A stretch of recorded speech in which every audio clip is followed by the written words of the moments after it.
Kua te whiriwhiri a Sone Maria Keltolona ki le tūlanga whakawhenua kol whai nuava a li ki tau skakai o le whakolo koria.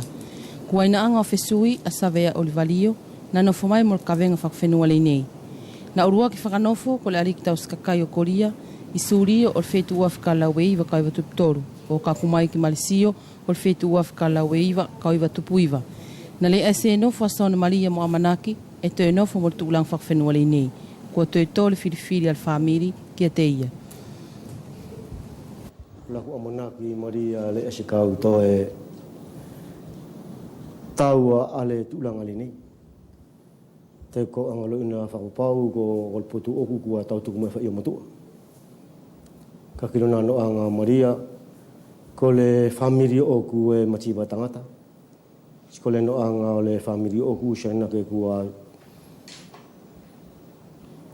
tuku furi le no anga o le whakokau ala tau ki le poturi oku. Ko ia whaeria Maria kua whea lai kau anga o tau a le kawenga nei.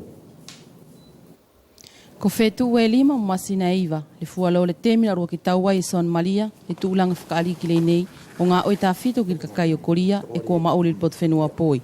Ko stangata whaa i ngā oi kele, longoa ia potu whaingata ia furi, ka kua ina anga o tuitari o se loto mali e. O le tuolua le ni o kiloto. Ko ia ria Maria whea lai whea kau anga o tau, nā shalo whai ko ia isoku aonga. Ki ria mauri o le kakai, te tau me le tangata o ano ki le potu o whawhine. I le whetu le nei ka whakaoki. Ko ia whai a aku whakaukau mo aku manatu ki ria le mauri o le kakai. A aku. Elani matala whai ki le kakai furi, a le temi na kau nofo ai mua. Na whai e aku langi aki. Ko ia le nei ko i whakaaonga sa le whai e le kakai aku i tua. Chilani whea la whai temi le nei kau toi sopo tu e kiloto. Whea la kau anga toi taki kakai aku i tua. Ki ria whai mauri a whea whakwhenua o matou. Ki le ia mauri ki tā whito ki le kawa. Ko le mauri ai o ria le anga e whenua o matou tā whito. Whalaki ki mauri ki kele. Ko le aso kauru tu fito o masina le nei o te speri ni te whanofo ai loa Sone Maria ki te whai nuava i te whalfono Koria. Kua ina anga o tapono whetu le nei i tō toonga whakawhenua.